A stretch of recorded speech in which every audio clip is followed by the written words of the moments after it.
Dans ce dernier tuto, je vais traiter de la partie de la fixation de la gearbox ainsi que la partie électrique de la réplique.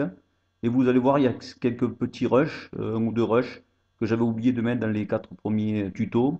Donc veuillez m'en excuser et bon film. Et bon, pour finir, un petit test de tir. Donc pour ce qui est de la propulsion, j'ai utilisé une gearbox de M249. Donc qui a été un petit peu gradé, on a mis des engrenages un peu plus costauds et surtout au moteur un EG1000 de Marui. Elle sera propulsée, donc alimentée par un MOSFET fait maison. Et pour la partie bloc hop-up, j'ai utilisé un bloc de G36. Donc j'étais obligé donc de changer le nozzle d'origine par un nozzle de G36 et le bloc G36. L'avantage c'est que à l'arrière de ce bloc on peut rogner de la matière pour pratiquement mettre le hop-up à bonne distance, alors que sur les blocs hop-up de M4 on n'a quasiment aucun jeu, aucune marge pour pouvoir travailler. Donc là c'est un SRC que m'a donné Florian de la boutique Génération Airsoft aux Angles Avignon.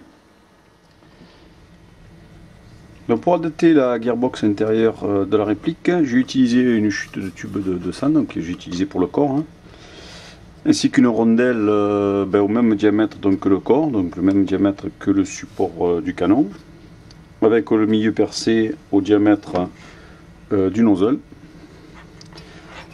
J'ai utilisé un petit morceau de profilé d'alu, donc je sais plus, c'est du 30-30 je crois, ou du 25-25.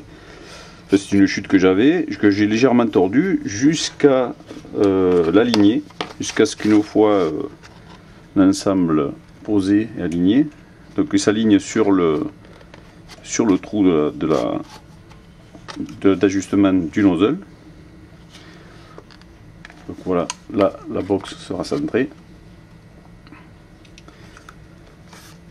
Donc bien sûr ce profilé je l'ai percé pour adapter les deux vis de support de la box, et je vais le fixer sur le corps par 3 perçages que j'ai fileté ici, donc pour pouvoir mettre 3 vis de support de l'ensemble.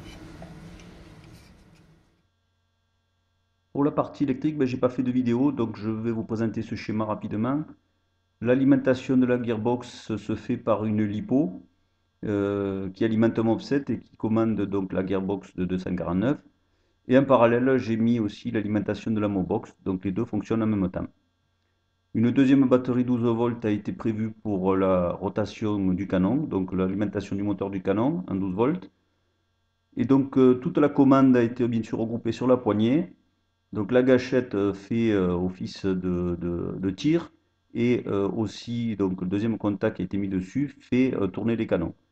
J'ai simplement rajouté un petit bouton poussoir pour désactiver la rotation du canon, puisqu'à l'origine j'avais prévu une seule batterie, donc on peut faire tourner avec une seule batterie, mais j'ai préféré en mettre deux séparés. Donc pour monter l'ensemble, puisque maintenant j'ai terminé, je vais monter donc mon support et mon canon dans le corps de la réplique.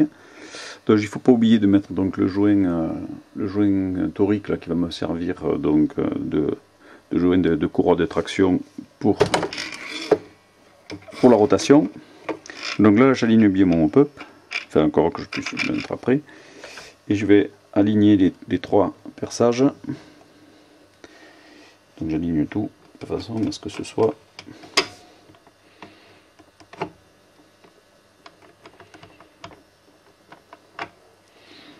pour être sûr que tout est aligné, je vais juste mettre mon tournevis dans un des trous. Donc là on est bien aligné,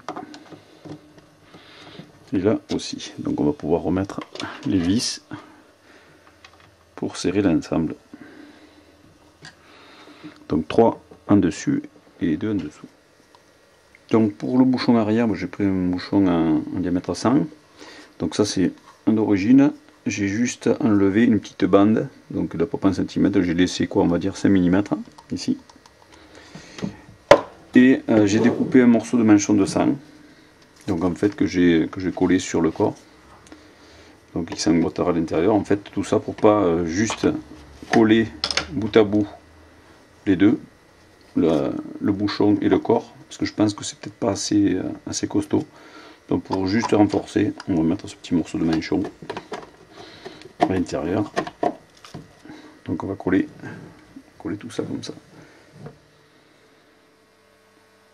Pour les vis qui vont maintenir dans tout le bloc poignet sur la réplique en elle-même, bah c'est des vis. Alors ça c'est une vis de 4 qui est assez longue, je le fais en 60, je crois qu'elle le fait de long. Pour les poignées en elles-mêmes, donc j'ai utilisé, j'ai regardé un peu dans ma boîte à surplus, un peu là j'ai trouvé cette poignée là, je sais pas d'où ça sort exactement, d'être d'une perceuse ou d'une machine-outil quelconque, donc qui allait très bien pour faire ce que je voulais faire. Donc j'ai fait une empreinte de cette pièce-là. Alors soit dans la pâte à modeler, soit dans du latex, soit dans de l'alginate aussi on peut le faire. Donc ça, alginate c'est ce produit-là. Donc j'ai juste fait de reproduction, donc un moulage de cette pièce. Je n'ai pas fait de vidéo, désolé, donc voilà le rendu final, donc avec de la résine. Et en fait j'ai coulé à l'intérieur un écrou, de façon à ce que la vis se visse dans l'écrou. Donc voilà ce que ça donne, à faire en 2 fois, donc mastiqué et peint en noir. Donc niveau finition, j'ai juste rajouté, bon ça c'est un truc que j'ai trouvé, c'est un radiateur au niveau électronique que j'ai trouvé, donc je l'ai vissé à l'avant de ce support. Et je fais un 6 milli emplacement de vis, juste pour faire qu'il se rapproche le plus de la réalité possible. Pour la barre de protection, c'est un fer plat, en acier donc, de 25 de large. Et la longueur, je crois que ça fait 50 que j'ai tordu, donc j'ai cintré et j'ai mis en forme que j'ai percé pour l'ajuster des deux côtés de la réplique.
Viens en bas.